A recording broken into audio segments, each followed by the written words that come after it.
Science and spiritual practices.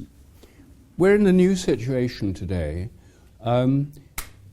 We've, on the one hand, in a situation where we have access to the spiritual practices of all the world's religious traditions.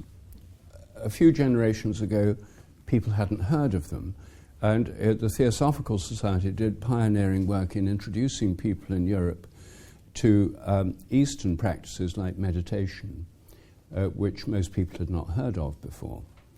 We're now in the position where these are widely available. Things like yoga are no longer the preserve of an esoteric minority. It's kind of mainstream in Western culture with millions of people doing it. We're also in an unprecedented situation that traditional religious practice in Europe has declined to a remarkable degree. Last year, for the first time, more than half the British population said that they had no religion. There's probably never been a society before in which most people have had no religion. And this has been associated with the rise of secularism,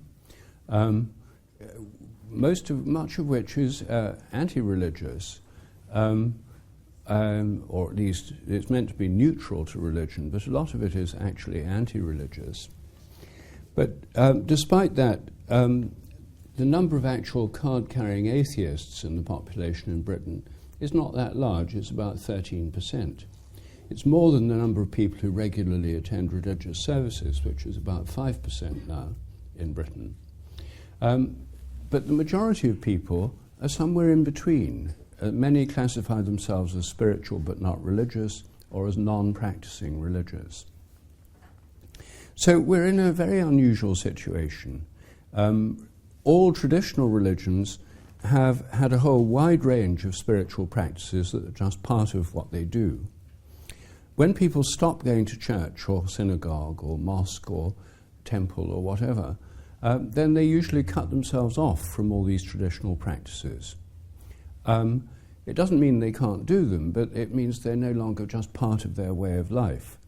And what we have now in our society is a variety of ways in which people are reclaiming spiritual practices, usually one by one, piecemeal. Another unique feature of our situation today is that these practices have been investigated scientifically in the last few decades as never before. And basically, the scientific research has shown that religious and spiritual practices are very good for people.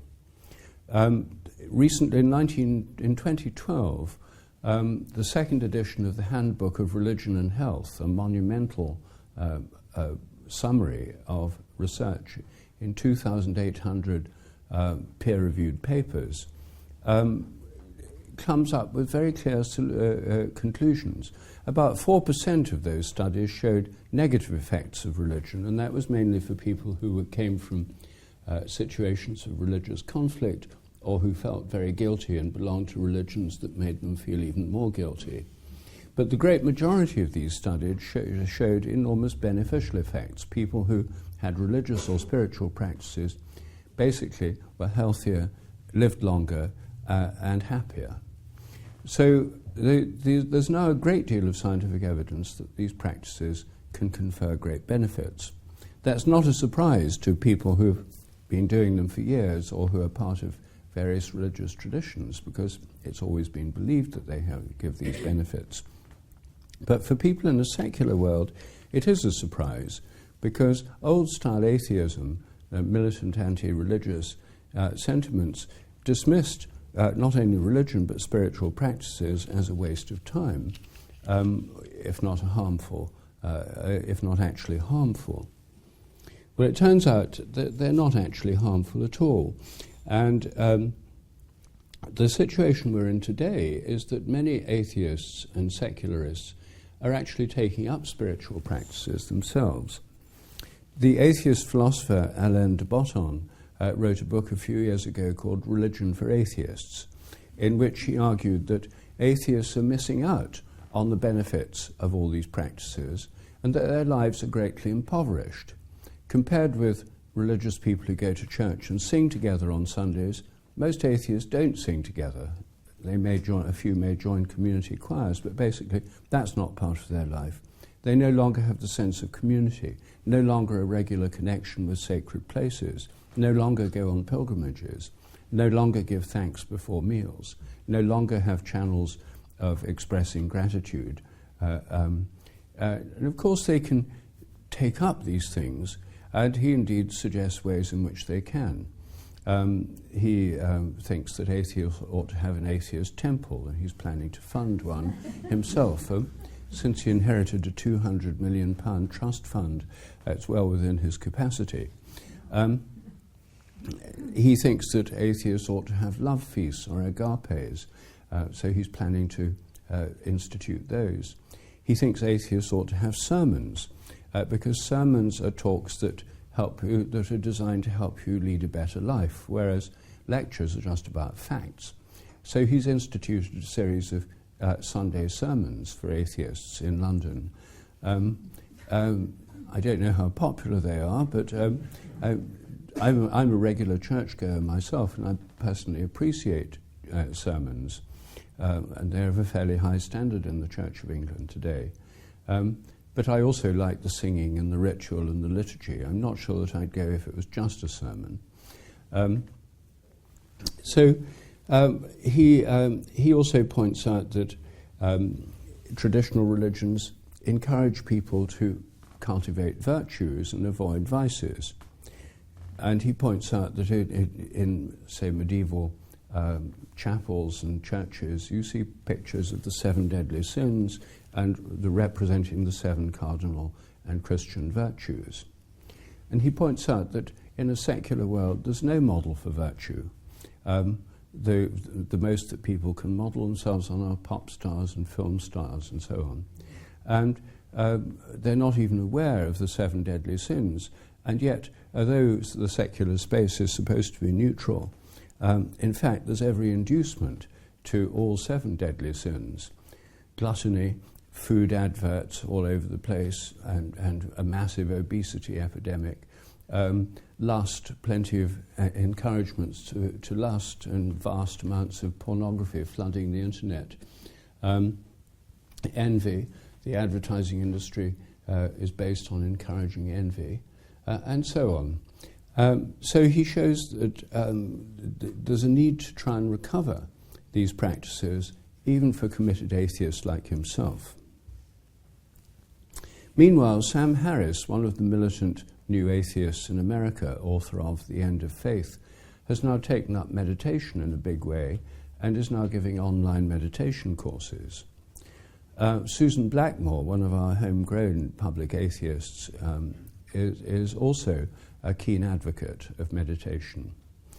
And 2 or 3 years ago, a couple of comedians started up something called the Sunday Assembly, which is a church for atheists. It now has about 70 branches. People gather together on Sunday mornings, sing together hymns or songs, and share uplifting stories.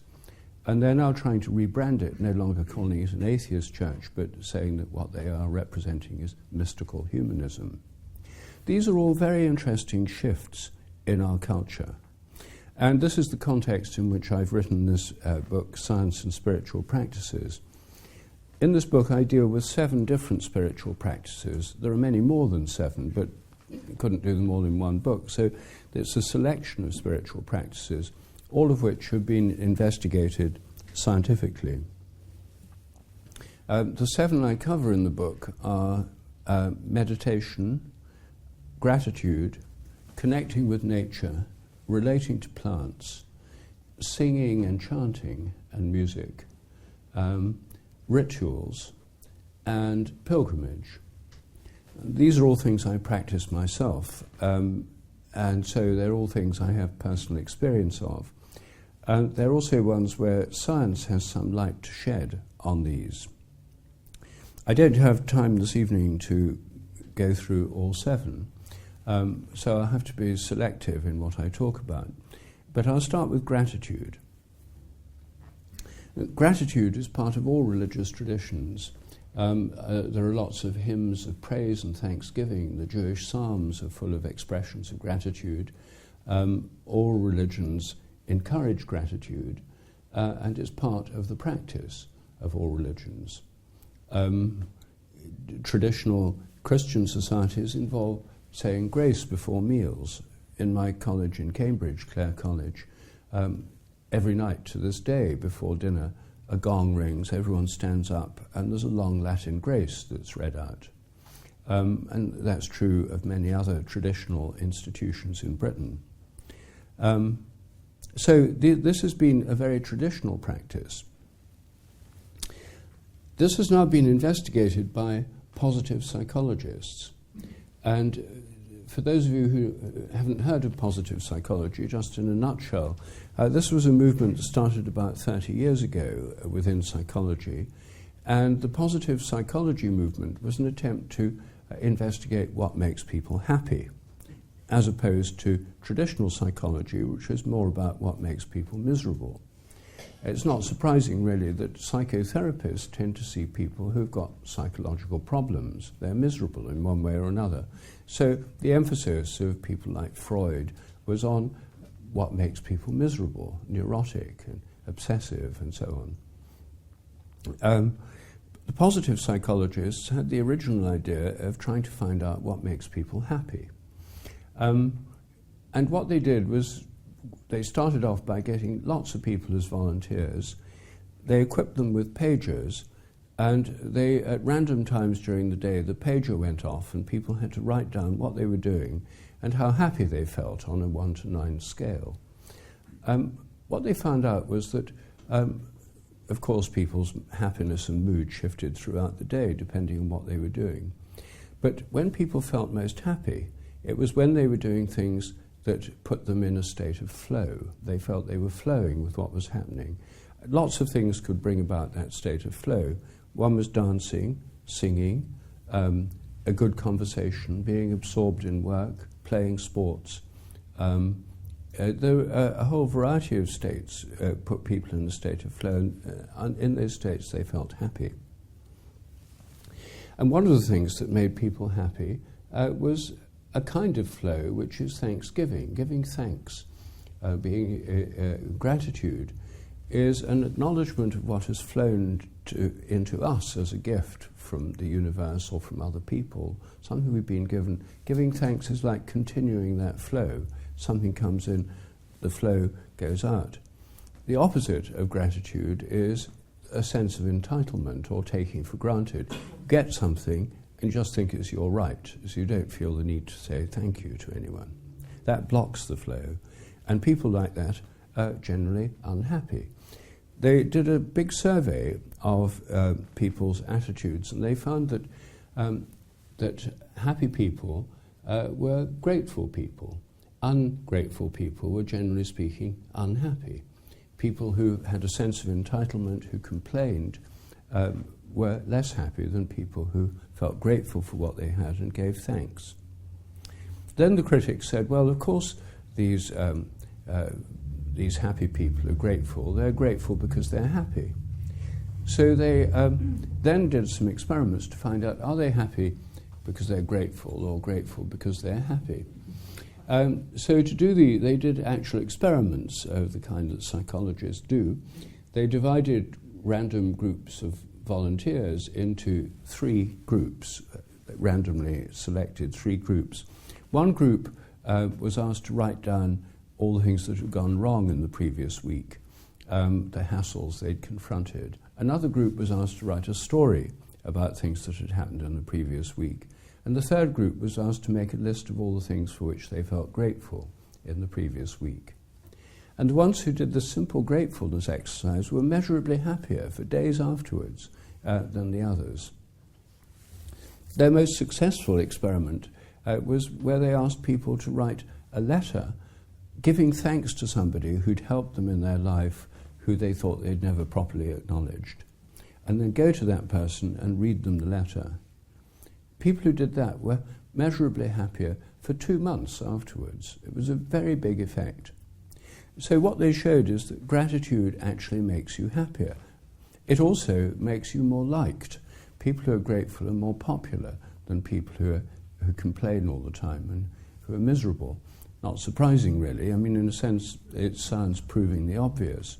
But the fact is, gratitude now has a very big stamp of approval from science, and it makes you feel happier and better and healthier. Well, you might think, what's wrong with gratitude in that case? Well, there are some people who think there's a problem. One of them is an American writer, Barbara Ehrenreich, who actually I like her work a lot. She wrote a book called Smile or Die, in which she criticized the positive psychology movement. She didn't criticize gratitude per se, but she criticized the way this has been co-opted by American corporations. They discovered that when they found that people who are grateful are happier, more cooperative and more popular, they started handing out self-help books on gratitude to their employees because it meant the staff got on better with each other, they got on better with customers, the business improved, made sense commercially. Well, I suppose that's relatively harmless, but what she objected to most was that when they were firing people, they hired positive psychologist consultants to talk to the people they were firing, to tell them that they ought to be grateful for this amazing career opportunity that was opening up before them, as they could look forward to an entirely new career, a new job, and all the excitement that that would involve. She saw this as a form of exploitation. Well, I suppose it is. And so what this shows is that even really good things like gratitude can be exploited sometimes cynically. But that doesn't mean there's anything wrong with gratitude itself. In fact, there's everything right with it. And one of the things in my book, at the end of each chapter, I suggest simple ways that people can put these into practice. And one very simple way is restoring saying grace before meals. My family and I always do this at home. The simplest form, when it's just me and my wife or with our sons, we hold hands silently for a little while before eating, just to give us all time to recollect what's happening and to give thanks in our own way. If it's more people, then one of us says a formal grace, or if there are gatherings like at Christmas and birthday parties and things like that, we sing a grace. We usually sing a grace in the form of a round. It's fun to sing, and everyone's much more cheerful after singing it. It's a very simple thing to do, and if you're on your own, just pause and give thanks. These are very, very simple practices, and most of these spiritual practices are free of charge, are simple, and take up rather little time. And they can actually transform the meal that you have. And if you don't do it, most people feel the absence of saying grace because it's been part of every culture for so long, some kind of ritual before meals. Most people feel the absence of it, and so there's this kind of awkward pause before dinner. Oh, don't wait, it'll get cold, or do start, or sometimes people say, oh, bon appetit. Well, I think a proper grace is better if only a silent period beforehand. Anyway, that gratitude is one of the simplest practices that we can all practice and which has this makes a clear difference in people's lives. Meditation is another practice I discuss in this book, and this is something which many theosophists are familiar with, because, as I say, it's one of the things that theosophists helped pioneer in Europe, teaching meditation. Meditation is in fact part of all religious traditions. It's a big thing in Hinduism, in Buddhism, in Christian monasticism. Many monks and nuns who've spent centuries from the earliest period, the 3rd or 4th century, in meditative practices in monasteries and convents. Repetitive mantra-like prayers, like the Jesus prayer, have been common in the Eastern Orthodox tradition for centuries. So this is part of the Christian tradition. It's not been so much part of the Protestant tradition, but it's definitely part of the Orthodox and Catholic tradition. And saying the rosary with beads is a kind of mantra-like pursuit, which is still very common in Roman Catholic countries. Sufis have forms of meditation, Islamic forms of meditation, usually using the name of God like a mantra. And meditation exists in the Sikh tradition, the Jain tradition, and so on. There's many forms of meditation. What they have in common is that they involve forming a focus in the mind which enables you to detach yourself from the stream of thoughts that's constantly going through your mind. And there's two main kinds of meditation. There's mantra-based meditations, which are more common in the Hindu tradition, and there's also mindfulness-type meditation, which don't involve mantras, but do involve focusing attention on the breathing or on bodily sensations, like in Vipassana meditation techniques. Now, I'm guessing most people here will have some experience of meditation. How many people here have meditated or do meditate? Well, that's, I think, practically everybody.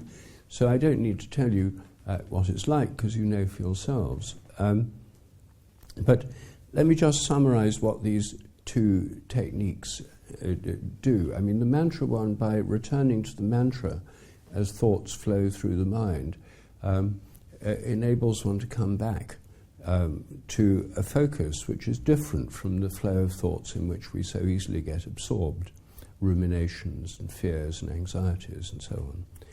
And there are sometimes moments when thoughts cease, and there's often a feeling of great calm. But you can't force it to come, it comes when it comes. The breathing does very much the same thing by providing an alternative focus for consciousness, which is aside from this flow of thoughts, which pass through like clouds in the sky or fish swimming through the sea. You're not usually aware of the thoughts passing in that way unless you can see them from outside the thoughts, as it were. If you're within them, you're just completely absorbed in this stream of consciousness. Well, in the 1970s, scientific research on meditation began primarily in the United States.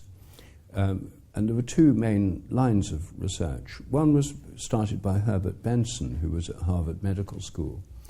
And he was impressed by transcendental meditation based on the kind taught by the Maharishi Mahesh Yogi, a Hindu mantra-based form of meditation. Many of his students were doing it, so he tried it himself, and then he thought it'd be good to look at this scientifically. And he did a whole series of studies on what he called the relaxation response, what meditation actually does to people physiologically. One of the things he found is that it activates the parasympathetic nervous system. As you probably know, our unconscious nervous system, the autonomic nervous system, has two sides which work opposite each other. One is the sympathetic nervous system, nothing to do with sympathy, but to do with fight or flight reactions. When you're frightened or aroused, it makes your heart beat quicker, you start sweating, it inhibits a lot of bodily functions like digestion and so on. So there's plenty of blood available for muscles, so you can fight or run away. And what he showed is in the modern world that these very appropriate responses, if you run into a tiger or someone's about to attack you, these are entirely appropriate responses and very necessary. But in the modern world, many people are in a state of chronic anxiety where they're frightened all the time, or much of the time, and in the state of arousal of the sympathetic nervous system, which creates chronic stress. When you relax, the parasympathetic nervous system becomes predominant, and that's the side of the nervous system that has to be active to do a range of bodily functions, like excreting. If you're terrified running from a tiger, the last thing you're thinking of is going to the lavatory, or making love, or sitting down to a delicious dinner. These are things that happen when you're in a more relaxed state, when the parasympathetic nervous system is activated. And he found that when people meditated, this is just what happened. There was this activation deactivation of the sympathetic and promotion of the parasympathetic nervous system. Going along with that was a lowering of blood pressure, a lowering of stress hormone levels in the blood. And people who meditated found they slept better, they were less anxious and less depressed. So these are physiological effects of meditation. Meanwhile, John Kabat-Zinn, also in Massachusetts, started investigating the effects of Vipassana-type mindfulness meditation without a mantra. And he too found very similar benefits from these forms of meditation.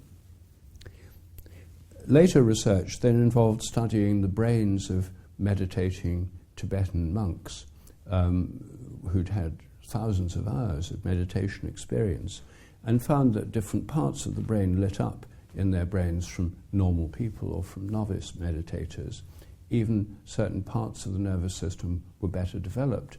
It's not surprising, really. If you lift weights, your biceps get bigger, and if you meditate regularly, some of the connections between different regions of the brain become stronger, and there are more nerve cells there. There are anatomical differences. So all of this showed that meditation has these effects. The effects are positive and beneficial for most people. In fact, so much so that meditation is now available on prescription on the NHS, because it's been found in clinical trials that for people who have mild or moderate depression, doing meditation is more effective at relieving their symptoms than courses of antidepressant drugs, and more importantly, from the point of view of the NHS, cheaper. So this in many parts of Britain, this is now available on the NHS, and they're rolling out meditation teachers to meet the demand. In America, about 18 million people now meditate. So this has become a mass movement, and meditation is taught in many schools. There are at least 100 members of Parliament do it every week. They meet together in the Palace of Westminster to meditate together. It's being taught in prisons, in the armed forces. So there are many places now where this has become a common practice. But in its secular context, the people are doing it simply because it helps them to become more relaxed, lead a more effective life, greater success in love and business and so on, or just deal with the stresses of modern life. Ruby Wax, the comedian, wrote a book a couple of years ago called Frazzled about the benefits of meditation and is keen on promoting them. But all of this is completely secular. And for anyone who's studied religious history or theosophy will know that that's not why rishis in the Himalayas were meditating, or why the Buddha and his followers were meditating. They weren't doing it so they could be more effective in business and overcome the stresses of a competitive lifestyle. They were doing it for a completely different reason. They were doing it because they thought that our consciousness is, as it were, a kind of fractal version of the great underlying consciousness of the universe, that our minds reflect the ultimate mind in their own way. A common Hindu metaphor, some of you will know, is that comparing our individual human consciousness to reflections of the moon in buckets of water. You can have hundreds of buckets of water full of water. Each one reflects the moon, and it looks as if each one's got a moon in it that's different from all the others, but they're all reflections of the moon, which underlies all these seemingly separate images. In a similar way, our own minds are, as it were, refractions of the ultimate consciousness. And through meditating, one reaches the ground of mind, which is where the ground of our mind is the same as the ground of ultimate mind in the universe. The Hindus summarize this by saying Atman is Brahman, the individual spirit is an aspect of the universal spirit. Now that's why people have traditionally meditated, and that's why many people still meditate today, but it's not why a lot of secular people meditate. Atheists who meditate, like Sam Harris, think that the meditation is just affecting their brain. It's like going to a kind of mental gym, and it's all inside the head. The atheist or materialist worldview is that consciousness is nothing but the activity of the brain. It's confined to the inside of the head, and there's no consciousness out there. That's a fantasy. They think that there's anything like God or nirvana or any form of consciousness out there. It's all inside our heads, and the entire universe is unconscious. That's the basic materialist worldview. People who think that still meditate because they get the benefits from meditation, but they don't think of it as connecting them to something greater than themselves. And this split in attitude is actually perhaps most obvious within the Buddhist movement, that many Buddhists are secular Buddhists. Sam Harris, for example, thinks of himself as a secular Buddhist. Stephen Batchelor here in Britain is a secular Buddhist. He's a Buddhist teacher. But secular Buddhists think that Buddhism is about things going on inside your head, and they reject many of the beliefs of traditional Buddhists like the Dalai Lama. They say there's no such thing as reincarnation, that's all rubbish and superstition. They criticize the Dalai Lama for consulting oracles, and they say you should strip away all these things. It's just about our brains and what's happening inside our heads. So this is actually the frontier of the debate today. Old-style atheism, the sort of Richard Dawkins old-school atheist thing, is kind of blanket hostility to everything to do with religion and spirituality in favour of a kind of stripped-down form of what they call science and reason. New-style atheism is different. It says, we'll take the spiritual practices from these traditions and make them part of an atheist lifestyle. Sam Harris uses a very unpleasant metaphor for this process. He says, our job is to steal the gems of spirituality from the dunghill of religion and build them into an atheist lifestyle. So the frontier is now no longer about do you meditate or not, but within what framework do you understand what's going on? And I myself think that many people in the secular world take up meditation for purely secular reasons. But if they persist in meditating, I think they'll discover realms of consciousness that simply don't fit onto this rather limited materialist map. And they may well find themselves changing their attitudes. In fact, some of them are rather frightened of this happening. I had a conversation with Susan Blackmore, who I've known for years, who's an atheist, skeptic and materialist, and, as I said, a meditator. And I said to her, well, so don't you find you're a bit worried about your atheist beliefs, with all this meditation? Don't you feel you stretch the atheist envelope about as far as it'll go? And she said, yes, she said, it does worry me. And she said, and I've started taking ayahuasca and having these amazing experiences with ayahuasca. She said, it's stretching it even further. I said, well, aren't you getting even more worried about that? And she said, yes, she said, I'm worried there might one day be a kind of whooshing sound as it bursts, as it sort of the experience breaks through this belief system that she's still within. I think what we're going to see is a change of worldview brought about by experience. Hasn't happened to her yet, or to Sam Harris, but for many people who meditate, it does lead to a shift in worldview. And I think myself that there's a kind of spiritual revival going on at the moment, and that what it's based on is experience rather than doctrine. And for people who've lost all forms of spiritual experience or rejected them in their religious form, recovering these experiences is a much better way in than people saying you ought to study the works of Madame Blavatsky or you ought to read the Bible or read the Quran. That's not going to work for many people. But personal experience is, and it's where all religions start from in the first place. And the Buddha didn't come to Buddhism by studying sacred texts in libraries. He came to it by meditating under a peepal tree. Jesus didn't get there by just studying the Hebrew scriptures, and Muhammad didn't channel the Quran by study in libraries. It was experience came first.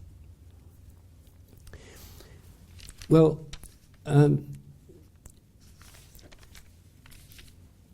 next set of practices I want to talk about are rituals. All religions have rituals, and rituals involve usually repetitive actions. They have to be done the right way, the right gestures, the right sounds, the right words. And in many religions, the ritual languages are highly conservative. In the Brahminic rituals of India, they're done in Sanskrit. In the Russian Orthodox Church, they're in Old Slavonic. In the Coptic Church in Egypt, they're in the ancient Egyptian tongue, the only form in which it survives today. So there's a belief that they should be done the way they've been done before. And very often, as a whole category of rituals of remembrance, which connect the present members of the group with people who've done the ritual before, right back to the first time it happened, to some seminal event in the history of the group. So, for example, Jewish people, when they celebrate the Passover every year, are recalling and reenacting the original Passover dinner which happened in Egypt just before the Jewish people started on their journey out of slavery through the wilderness and to the Promised Land. And they ate a lamb, they sacrificed a lamb and smeared the blood of the lamb on the doorway of their houses. They were passed over from the destroying power of God who killed the firstborn of the Egyptians and of their cattle. The Jewish people were passed over and survived. And it was that final one, the 10th curse on Egypt, that caused the Pharaoh to tell them to go. Couldn't bear any more of this, and off they went. It was a seminal event. It started the whole process of Jewish history as related in the Old Testament. So every year it's reenacted, and for a Passover to work, they tell the story of the original Passover, eat lamb with bitter herbs. There's a prescribed way of doing it, and it's a key ritual. By taking part in it, Jewish people become Jewish. It affirms their identity. And they connect with all those who've done it before, right back to the first time it was done. A Christian Holy Communion is itself a Passover dinner, is the same kind of thing. It's a reenactment of Jesus' Last Supper with his disciples. And people who take part in it become part of the Christian community by having this ritual meal together, and connect through doing it with all those who've done it before, right back to the original Last Supper. And a very similar pattern underlies secular rituals like the American Thanksgiving dinner. Every year, Americans in November reenact the original Thanksgiving dinner of the first settlers in New England, who gave thanks after the first year in which they survived. They had this Thanksgiving dinner with a turkey, a New World bird. And every year Americans gather together to celebrate, to reenact this Thanksgiving, which makes them American. By taking part, it gives them their American identity, connects them with all Americans before, right back to these first settlers in New England. I think actually it's quite interesting that the most American of ceremonies, their characteristic national ceremony, is one of Thanksgiving, of gratitude. And I think it's one reason that Americans on the whole tend to be rather optimistic.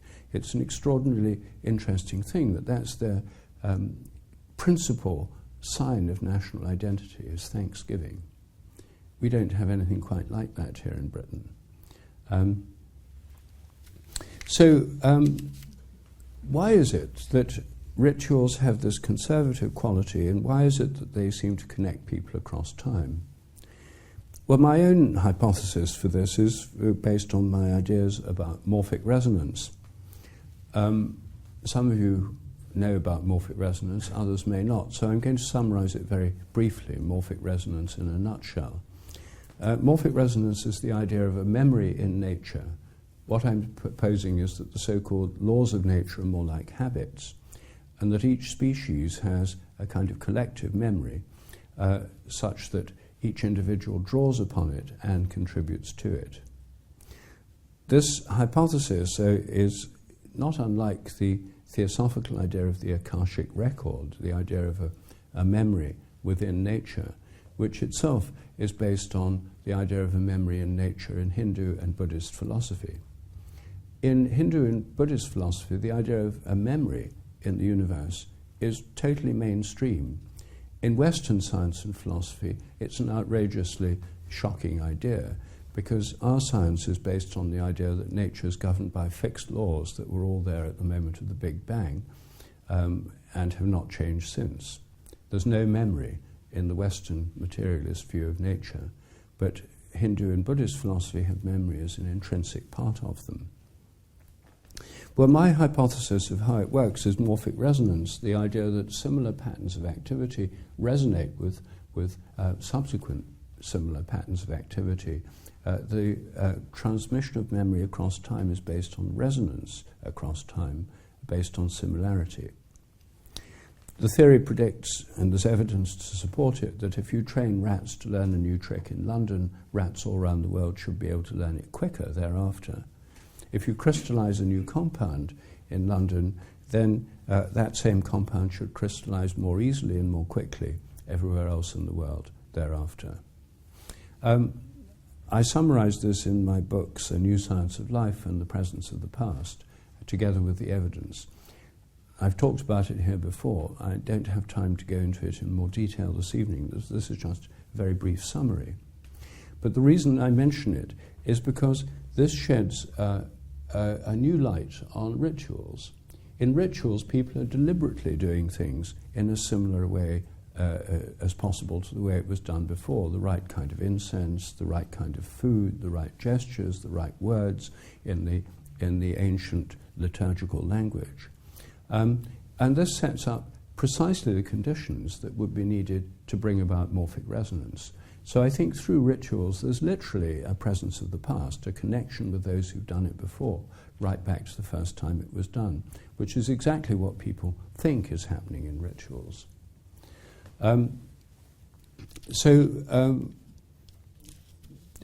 in fact, in most cultures, it's taken for granted that the present group of people who make up a society has the invisible presence of the ancestors within them. In traditional Chinese households, they have ancestor shrines, where it's perfectly explicit, same in Japan. In Africa, it's taken for granted that ancestors are part of the life of the people.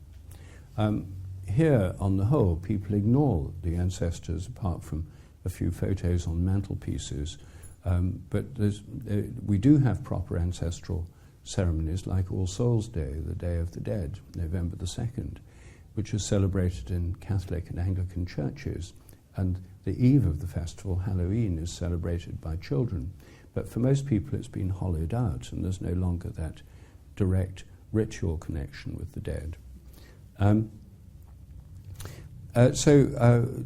Rituals are a very important way of establishing these connections. There's another kind of ritual on which science now sheds some light, which are rites of passage. Many rites of passage are about moving from one state of being to another, for example, from adolescence to maturity, or from childhood to maturity. So there are many cultures have rites of passage for adolescence. Marriage is a rite of passage. You move from the state of being a single person to being a married person. It's a different social role, a different way of being. The adolescent rites of passage, especially for boys, very often involve the theme of death and rebirth. People die to their old role and they're born again in this new role in society. And in many cases, like the vision quests of Native American tribes, this is a very dangerous experience. They go out into the wilderness fasting. There are wild animals. They could get lost. Some people could die. I'm sure some do.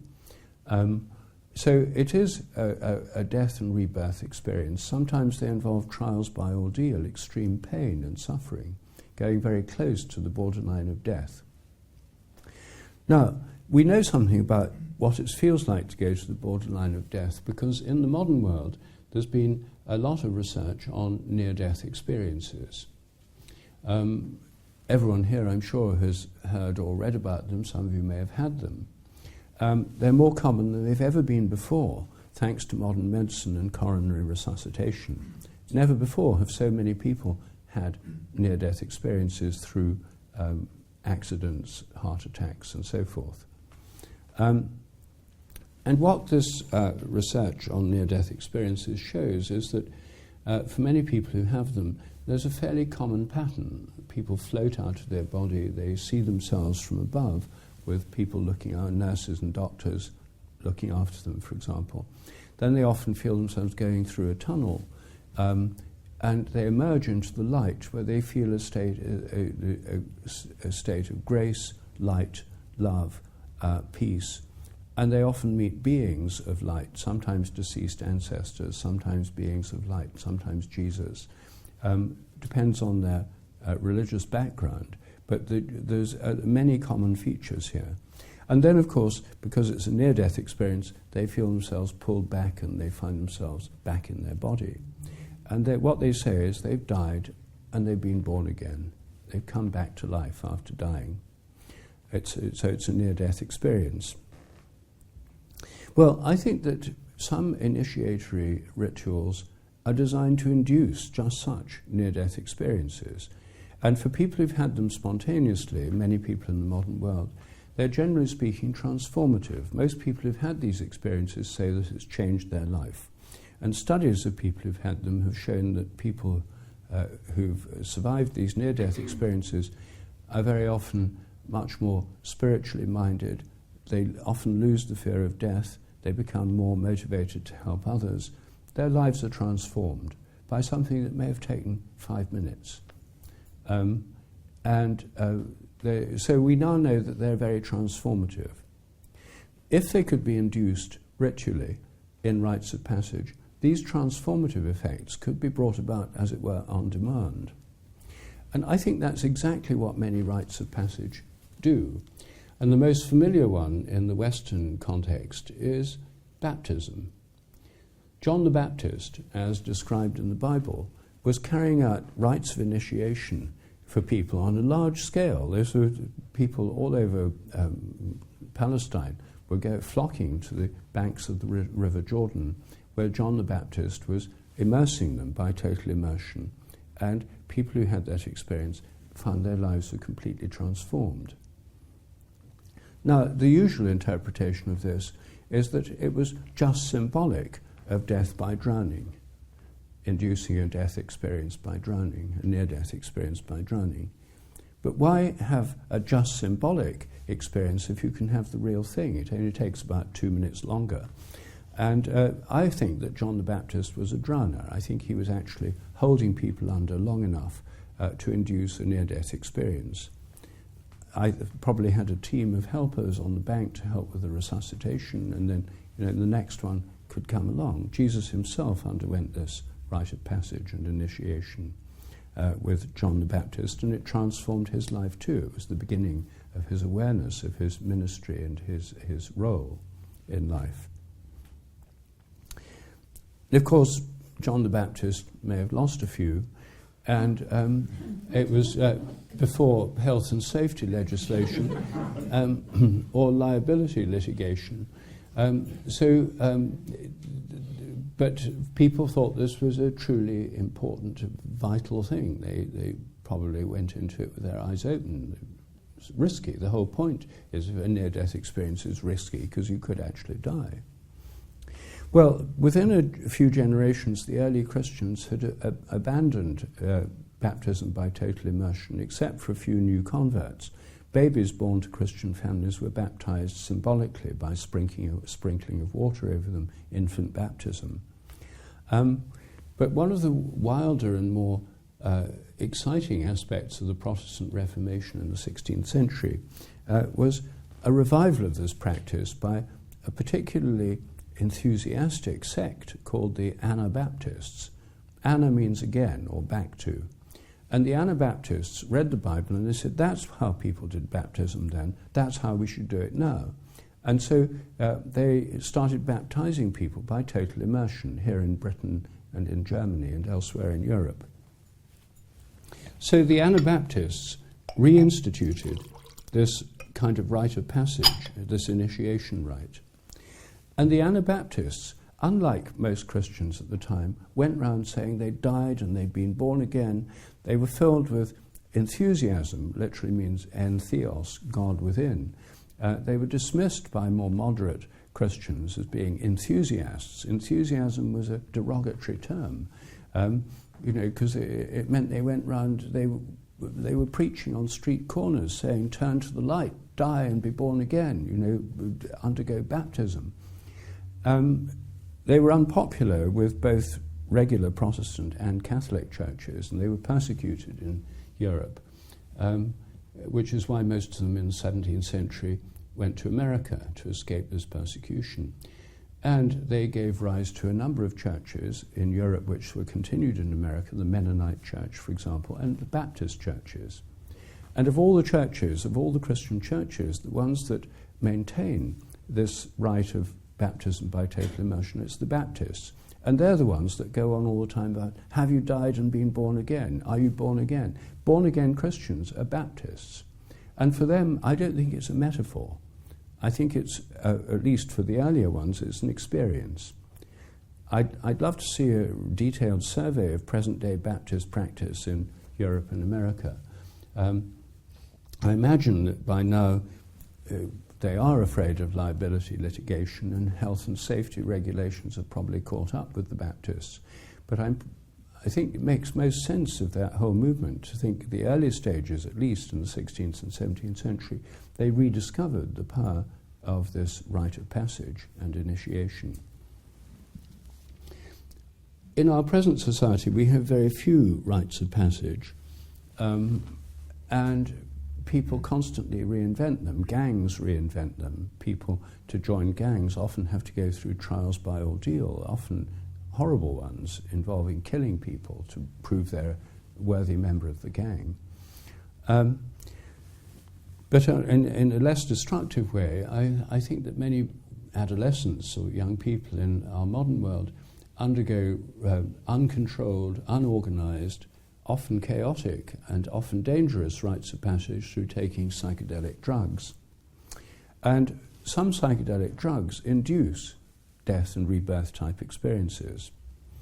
In the 1960s, before LSD was banned, Stan Grof, the Czech and then American psychologist, studied about 2,000 people who'd taken LSD and found that many of them had had near-death type experiences. They found themselves drowning, being deep within an ocean, as it were, or being oppressed or compressed, and then going through a dark tunnel and emerging into the light, which was a kind of beatific experience.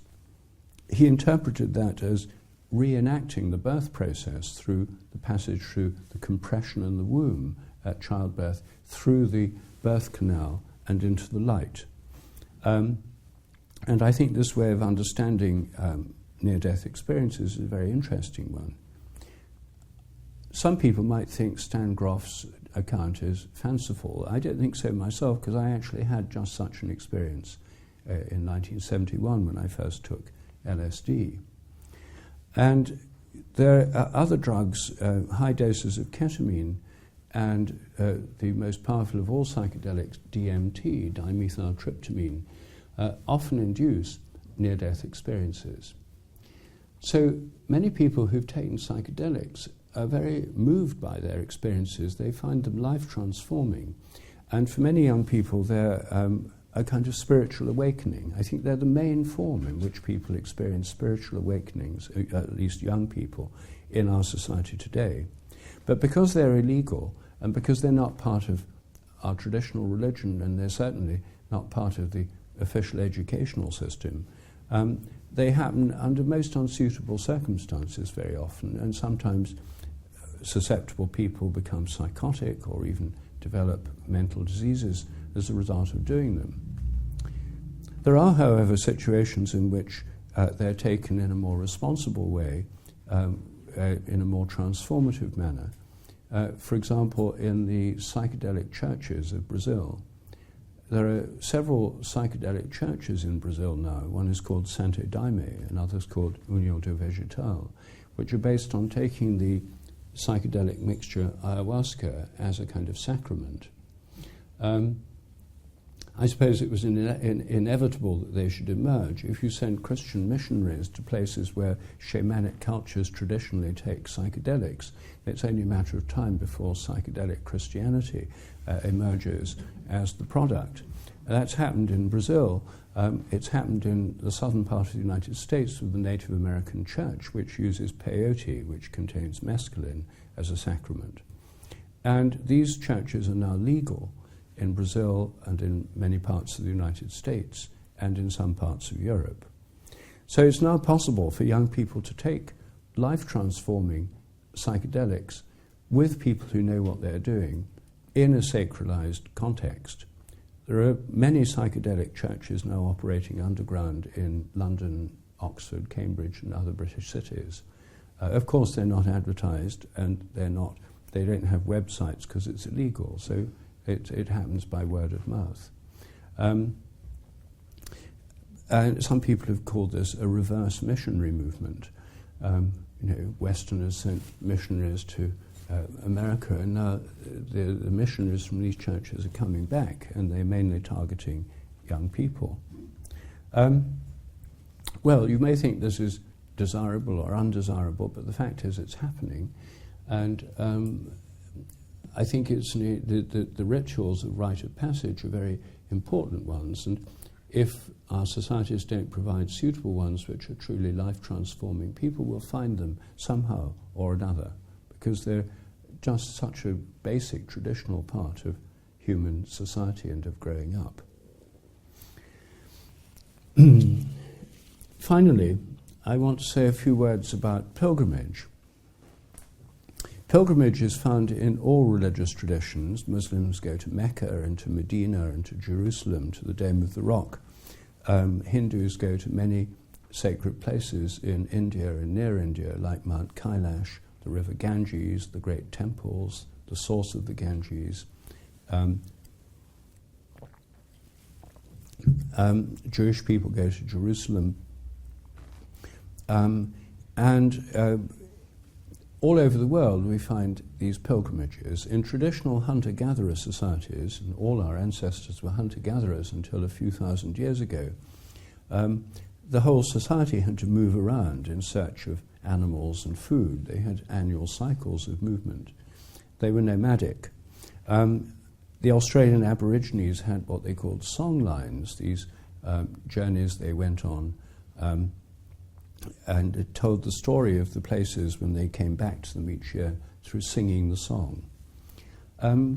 When settled agriculture began about 10,000 years ago, in Britain it began about 5,000 years ago, people settled in villages and farmed fields and had domesticated animals. And they started building ceremonial centres. Here in Britain, Stonehenge and Avebury, for example, were ceremonial centres where people gathered for festivals. They were not temples in the middle of cities, as they were in Sumeria and Mesopotamia. They were places where people would migrate to them for the festivals and then go away again.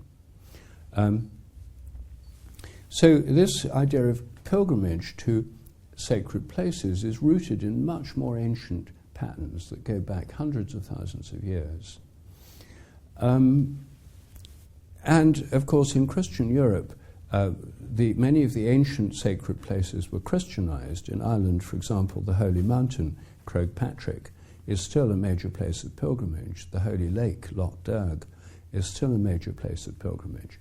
They were almost certainly sites of pilgrimage before the Christian period, and they were Christianized and remained major sites and still are to this day. And then there were many more places grew up through where the relics of the saints were kept, and people went on pilgrimages to great cathedrals and shrines of the saints. Europe was crisscrossed in the Middle Ages with pilgrimage routes, and England was too.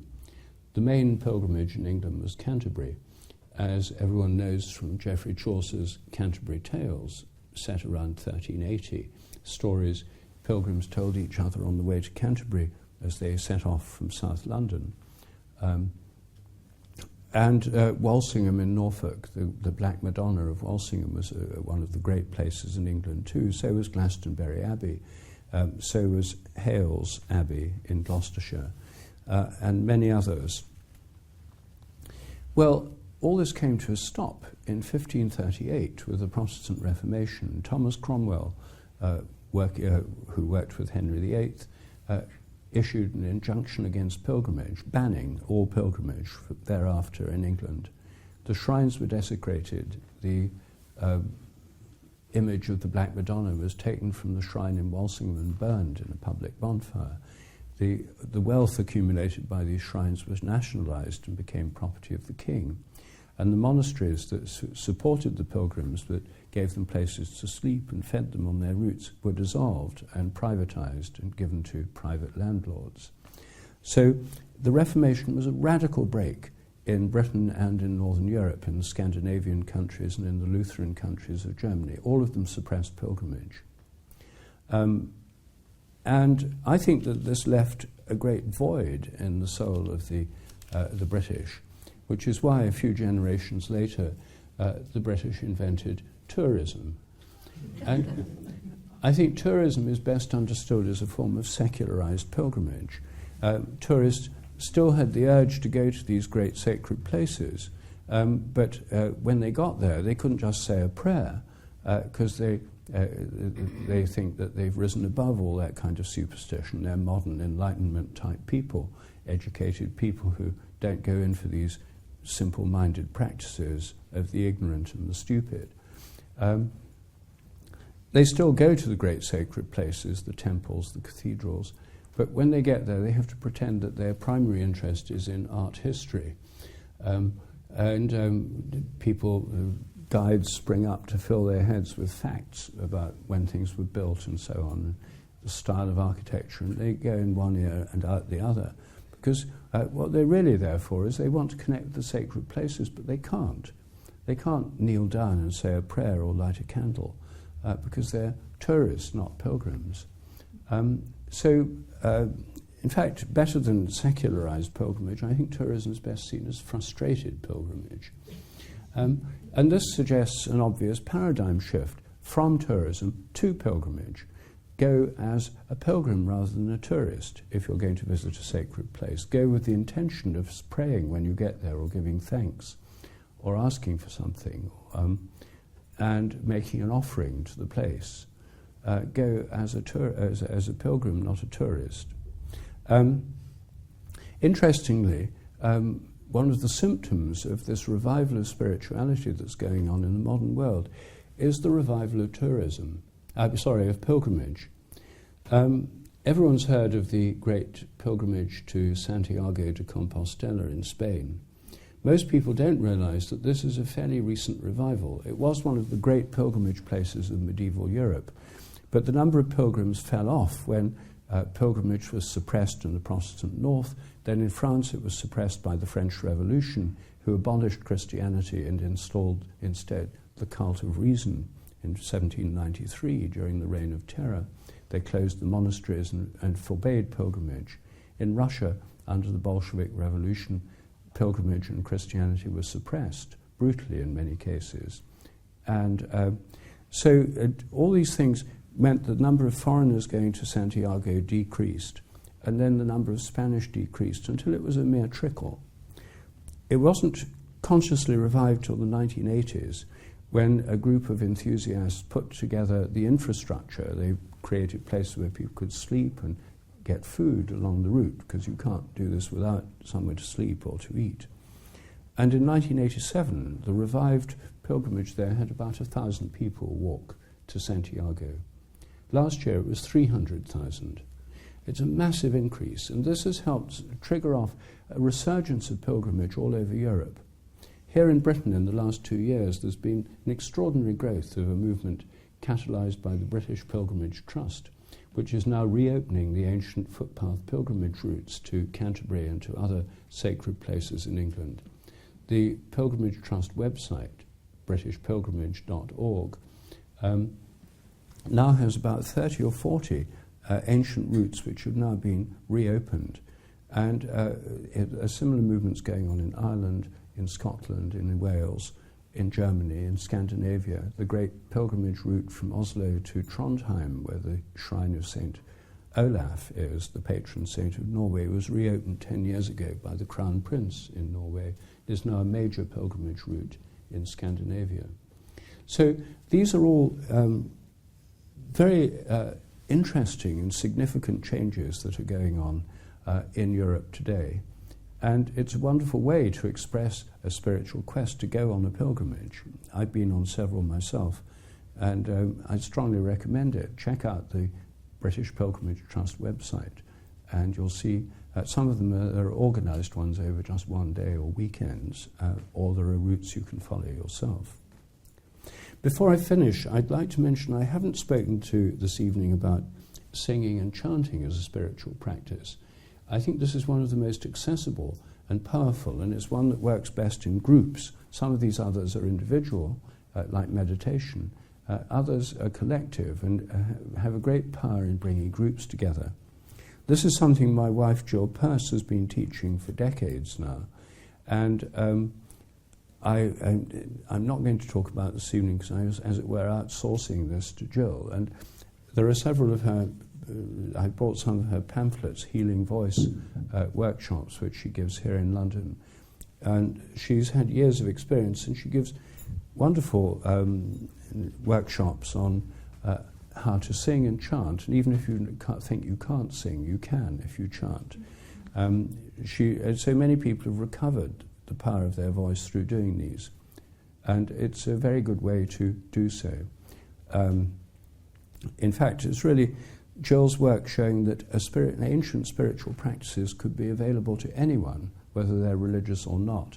That's one of my inspirations for writing this book, because she's proved to me over and over again that you don't have to be part of a religious tradition, you don't have to believe in any particular doctrines, you can just do it, and you learn through your own direct experience. And that's really the essence of what I'm saying in this book. These practices are open to people who are religious, and they've always been part of religious traditions. They're also open to people who are not religious. And I think that by doing them, I think people are much more likely to recover a sense of the importance of the spiritual life. That's something which the Theosophical Society has been doing for decades. And I think that in many ways it pioneered what's now becoming a mass movement. It's not all happening under the umbrella of theosophy. It's become a kind of movement throughout our society. It's a multi-centered, pluralistic movement.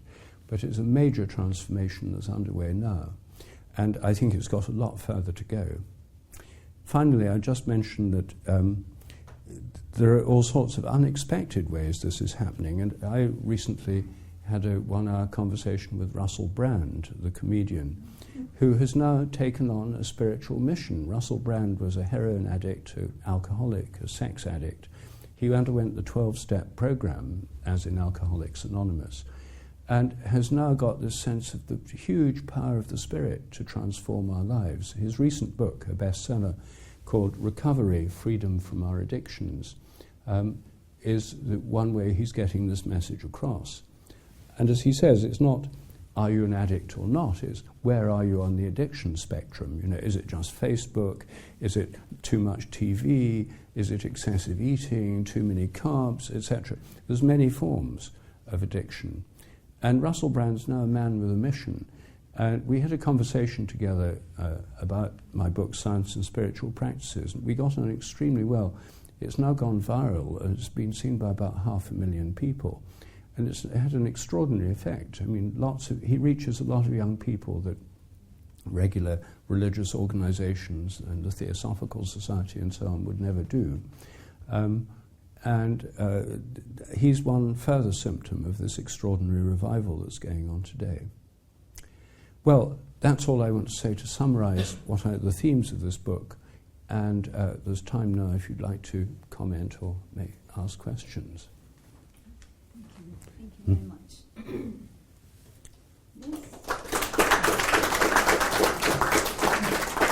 Yes.